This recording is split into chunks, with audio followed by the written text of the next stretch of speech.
समझ नहीं आ रहा अपने सैलरी इंक्रीमेंट का क्या करूं। बेटा इतना क्या सोच रहा है? अपने म्यूचुअल फंड्स के एसआईपी का टॉप अप करा ले। This is the right time. क्या? समझ में नहीं आया। बेटा इतना क्या सोच रहा है? अपने म्यूचुअल फंड्स का एसआईपी टॉपअप करा ले। This is the right time. अब समझा।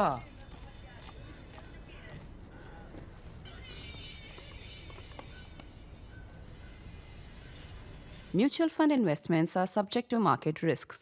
Read all scheme related documents carefully. It's now been more than 2.5 decades since I started traveling extensively during elections in diverse and distant parts of our country and sometimes in our neighborhood as well to bring a series called Writings on the Wall. Often enough, these are literally so graffiti, signboards, hoardings, advertisements that help you read and tell the story of a changing region. But it is also a wider metaphor for old fashioned reporting, traveling, reading, talking, watching, eyes, ears, and reporters' nostrils all open. This series has chronicled change in all of the Hindi heartland, north, east, west, and south, taking all major states in its sweep. Also Kashmir, from Kashmir right up to Kanyakumari, literally. The only exception has been Delhi, where I live and vote. In fact, it is because of that in 2015 in the elections, I walked around quite a bit of Delhi and I checked things out and I wrote one article in this series. And then, while this election campaign's been going on, I've again been making stopovers, also checking out the stops where I had been the last time to see what has changed. And many of the questions remain similar. Many have evolved over time, and which is what I'm looking at now as we prepare for the results. Because the important thing is to understand what is Delhi. Is Delhi a major state? We talk about major states. Is Delhi a major state? Is it even a state after all? Its most prized Lutyens heartland is owned not by the elected government but by the central government. Its land and police, the two things all chief ministers draw their clout and moolah from, are also with the center. It sends only 7 MPs to Lok Sabha, which is just over half of the small state next door, that is Haryana, and less than a tenth of the big neighbor, that is Uttar Pradesh. Within Delhi, much of the urban power and responsibility also lies with the elected municipal corporation. It used to be corporation, then corporations, now corporation. The elected Delhi government, therefore, is a bit of a bonsai.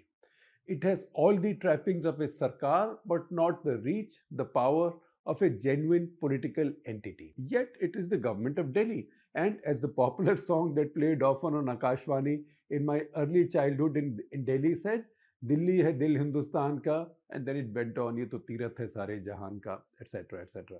The fact is, what was true of larger intellectual ideas in the past applies to political power today. Just as we used to say what Bengal thinks today, India thinks tomorrow, we can say who rules Delhi today rules India tomorrow, with some qualifications for the changing times, for sure. Barring the odd exceptions, since almost the mid 70s, the party that won the Delhi University Students' Union elections almost always took all 7 seats in Lok Sabha. That used to be the case. It's changed a little bit lately, but that used to be the case since the 70s. Again, it rarely happened that the party that won Delhi would not win India. Delhi that did not have an assembly, but only Lok Sabha seats. So anybody who won Delhi as its Lok Sabha seats also ruled India. Even in 1999, 2004, 2009, 2014, 1924, that pattern has been a firm straight line. If you win Delhi Lok Sabha, you rule India. The qualification we need to add now is caused by the rise of Arvind Kejriwal's Aam Aadmi Party as the other main contestant with the BJP in Delhi. Now, it will be ludicrous to suggest that the pattern will repeat, that if he ever won Delhi, he will also rule India anytime soon. That was never on the cards. But the fact is that if he continued growing in Delhi, that could be a springboard to become an alternative national force, and that's how he got another state, that is Punjab, and won some seats elsewhere as well to become a national party, which is a fact, which is a status that is on test right now. And by the time you're watching this, some of that will begin to get clear as well. It had always hoped to replace the Congress in the center-left populist ideological space and be more than a mere pesky nuisance for Narendra Modi. Again, that is on test in Delhi. If the BJP wins, however, it will consolidate Narendra Modi's hold on power and also further detox him and his party from the setback or relative setback they suffered in parliament election in the summer of 2024. This will then confirm that his sway is intact and that he can push aside challengers more formidable than even the Congress party. Because in Haryana and Maharashtra, it was still the Congress party and its allies. Delhi is so significant and Kejriwal such a tough opponent, it has forced the BJP to change its script and formula again and again. Again, if you go back, in Haryana and Maharashtra, it was not Modi ki guarantee. Now in Delhi, Modi ki guarantee is back.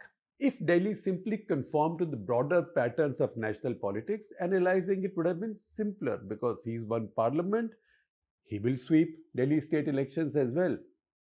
Also, in that case, there will be no AAP challenge for Modi. In the past years, election after election, Narendra Modi has swept all of Delhi's Lok Sabha seats, and that implies that every significant section of Delhi's electorate by any measure, region, ethnicity, even caste, except probably the Muslims or likely the Muslims, has voted overwhelmingly for Modi and his party.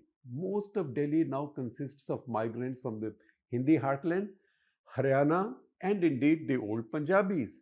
It is also the richest state in India in per capita income terms and is the most pampered with the best roads, okay, not the least worst. Metro, tens of thousands of new buses, greenery, schools, colleges, but in Delhi, identity does not count for so much.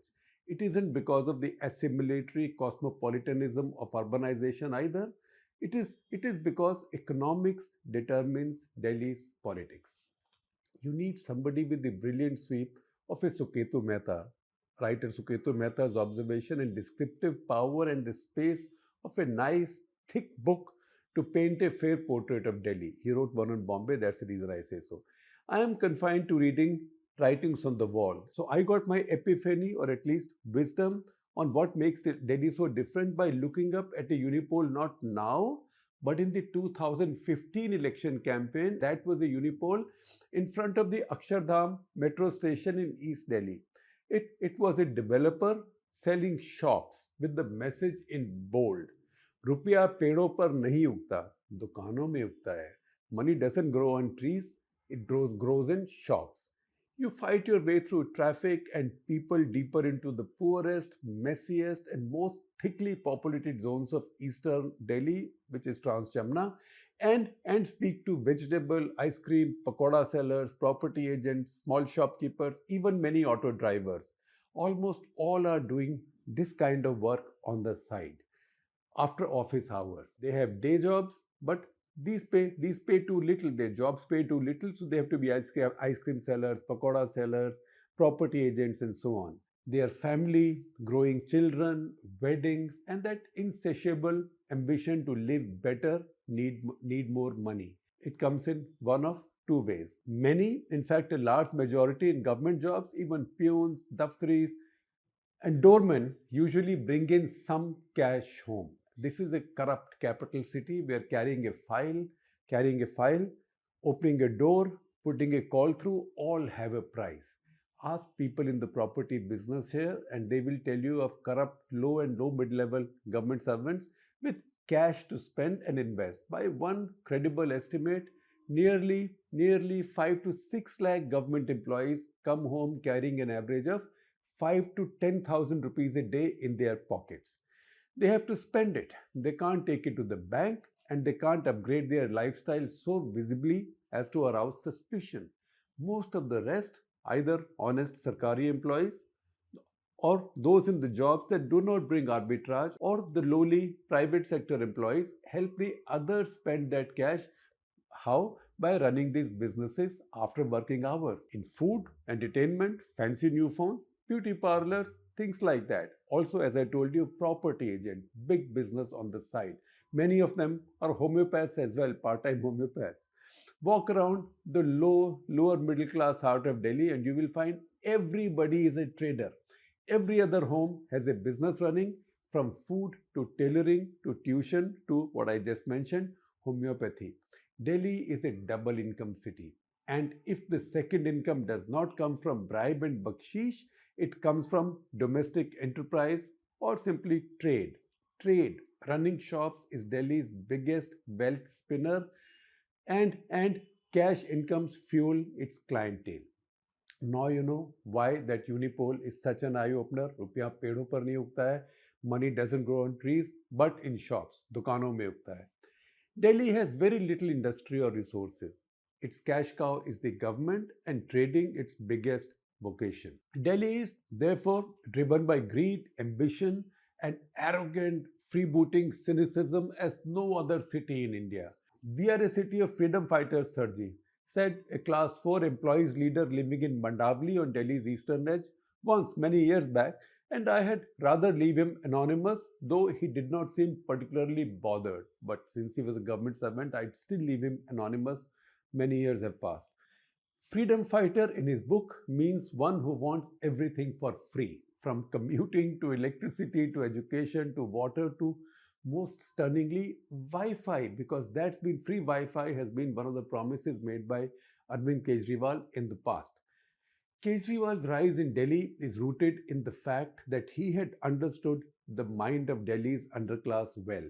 Money is to them what identity is to the voters elsewhere, and they want any good services that the state provides free. That's why this brilliantly creative idea that he came up with 10 years back of free Wi-Fi in the entire city. Of course, he underlined the other benefits of this. Every woman will have an app on her phone linked by Wi-Fi, so she could rouse the nearest police station in case of a threat. Note the presumption, however, that every woman on a street or in a commute or workplace already had a mobile phone 10 years ago. This isn't a poor city. If anything, over these 10 years, it's become much richer. This isn't a poor city by any means. This isn't even give them cake politics. This is a can I have my cake and eat it too electorate. The Congress figured it first and fed it by colluding with mafias to let millions steal government land and build illegal colonies where more than half of Delhi has been living. Congress swept the 2008 elections on the promise of legalizing these colonies. Since then, other people have been winning elections also promising to legalize the same colonies as more illegal colonies have come up. But in 2013, if I take you back to the Congress's fate, Congress had no fresh IOUs when people were already furious with rising user charges on power. Remember, power distribution had been privatized. Water and commuting, things they believe should carry a nominal cost or ideally no cost at all. Kejriwal has understood this all these years, and cheap power or nearly free power, free water, education, a house for each family, these were all the new currency for buying votes. That's why he says now that every household gets a benefit of about 25,000 rupees a month just from the various things, freebies and others that he's given them. Free Wi-Fi, therefore, was only his way of taking you up the value chain. In fact, I've seen Kejriwal's hoardings read degree income Wi-Fi. So education, riches and connectivity became today's roti, kapda or makan in Delhi. Kejriwal figured it first, much ahead of even the BJP, which is why he became such a formidable challenger for BJP, and that's why it's been such a tough fight even while he's fighting his third election against double anti-incumbency against a really powerful BJP now. In the business of populism, Kejriwal has left the old market leaders, the Congress, way behind. It added to free power, free water, free bus rides for women, free sewer connections to households. If money is the strongest determinant of Dilliwala's identity, it also divides and grades the city geographically architecturally and also politically. In some ways, ethnically as well or linguistically. South, rich and elite.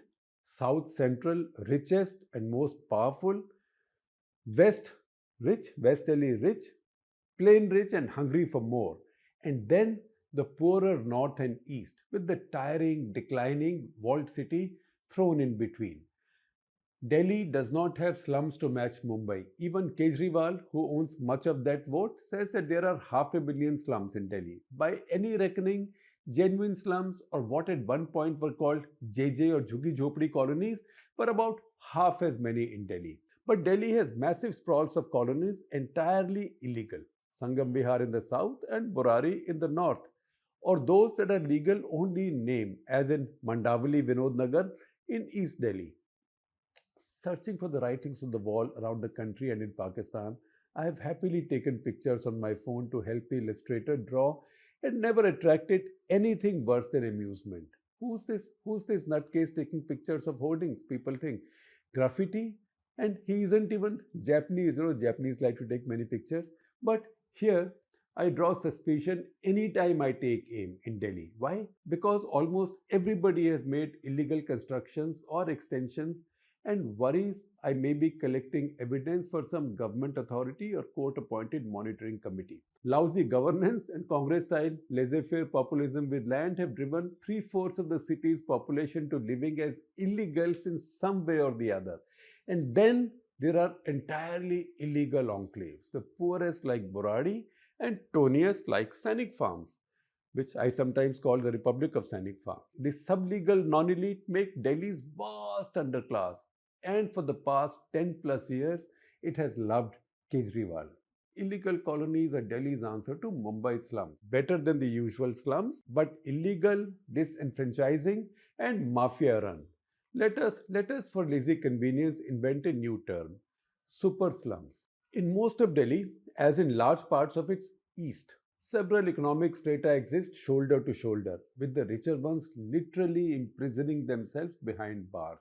Behind bars, as in welding awful, ugly frames around their balconies and access areas to bar access to both nosy, poorer neighbors and riotous stray monkeys. This is Delhi's horrible original concept of the gated community. Don't mind my saying so, but you're wrong in calling it an underclass. Kejriwal once told me as we drove from one rally to another, those were our first conversations after more than a year since we had argued first on the Anna movement and then on what I saw as his muddled crimson populism, and he for what he saw as my dislike for his personality and his politics. But he's since then been a more complete politician, thick skin and all generally, and as I had optimistically predicted in the introduction to my publication, to my collection of my columns Anticipating India, he had discovered some mainstream calm. However, that has come and gone since then. I now quote for what he said then. There are two sections in Delhi. One that benefited directly in our 49-day rule, that is Aam Aadmi Party's first government 49-day rule, with subsidies, drop in prices, reduction of petty corruption. This you wrongly describe as the underclass, he said. This you wrongly describe as the underclass, and they have forgiven us for our recklessness in resigning the last time. The other section, he said, middle and upper class, is still skeptical. And I again quote from him, nobody was prepared to accept that we should resign over the Lokpal bill. That's what he had done the last time. That was the excuse for resigning after 49 days. That's why his pitch then became 5 Saal Kejriwal. Generally, over the decade, he has done a brilliant job of building an organization and attracting talented people who outthink and outgun even the BJP. Usually they do, not always. His very young team generally has played a kind of electoral jiu-jitsu, turning his weaknesses into his strengths. He was mocked for his muffler, but then it became a style statement. And as he said to me then, my social media team came up with the hashtag muffler man and it trended for a month. His persistent cough was made fun of, so he started coughing freely in the mic as if making a point. He was called a bhagoda. Bhagoda means one who abandoned responsibility. So he started beginning his campaign speeches by admitting to have been one and apologizing for it. But basically, whatever happens in this election, whatever the outcome of this election, basically, he has understood Delhi better than most others. Ironically, Delhi's underclass is more cosmopolitan and assimilated than its elite. In the poorer areas, populations mix and share spaces and opportunity. You find halal or, in parenthesis, Muslim meat shops facing jhatka, Hindu meat shops. Barkat ki roti serving nihari, which is curried marrow, and Pahadi Hindu dhaba right next to each other. It has a fashion store called Baby and Babe for babies and ladies, owner Anup Mehrotra told me. As people add illegal floors and extensions vertically and horizontally, walking most lanes is like walking in a rainforest, albeit of concrete and steel. You can at best see a sliver of the sky through the jumble of extended windows, balconies, and yes, this isn't a poverty zone, air conditioners. They want it all, including power for the ACs, but do not want to pay for it. They are also fundamentally anti establishment. The traditional trade union movement is finished. So, over the past 10 years, Kejriwal has brought all three freebies, empowerment, and nose thumbing defiance. Kejriwal has also fine tuned his economics. Nobody wants to live in a slum, he says, but nobody wants to be moved 30 miles away. So he's been promising to carry out rehabilitation in situ after studying various models.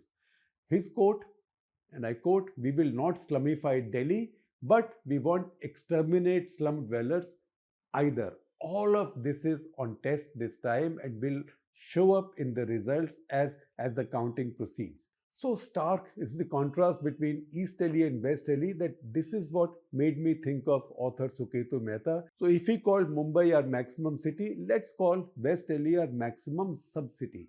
It is by no means non-diverse, but yes, West Delhi's style and subculture are both defined by the doughty Punjabi refugees of the partition who were settled in its various enclaves: Patel Nagar, Kirti Nagar, Rajendra Nagar, Piragadi, Miawali, and Rajouri Garden, celebrated famously in Kangana Ranaut's Queen. The Punjabi refugees rebuilt their lives, riches, and taught the rest of Delhi to live it up. This is the Kukkad, which is chicken, Kukkad, Bhangra, and cricket zone.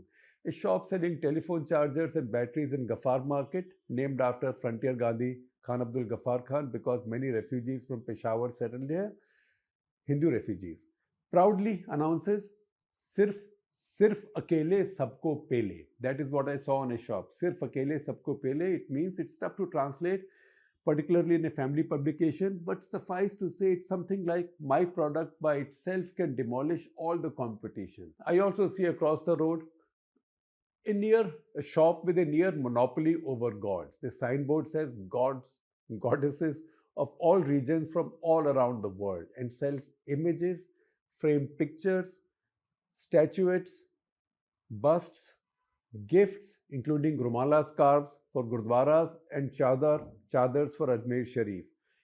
And all gods in one shop can only be a Punjabi refugee innovation. Another shop sells women's apparel, saris, suits, langa cholis, and Indo-Western. Make what you make of it.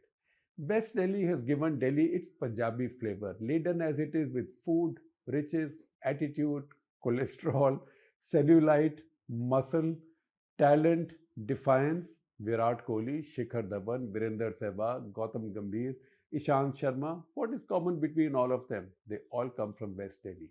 The usual pattern of market share is about 50 food shops selling chaat to roasted sweet potatoes, shakarkandi, to nakal, that is kroda, nakal and brain curry, and then the odd slimming center, because if you have these 50 food shops and they do good business, you will need some slimming centers. And as with East Delhi, each home has an enterprise and it's been growing, diversifying for decades, investing in property in South Delhi and newer modish suburbs, Gurgaon, Noida, New Gurgaon now. Even here, the main determinant of their identity is also money.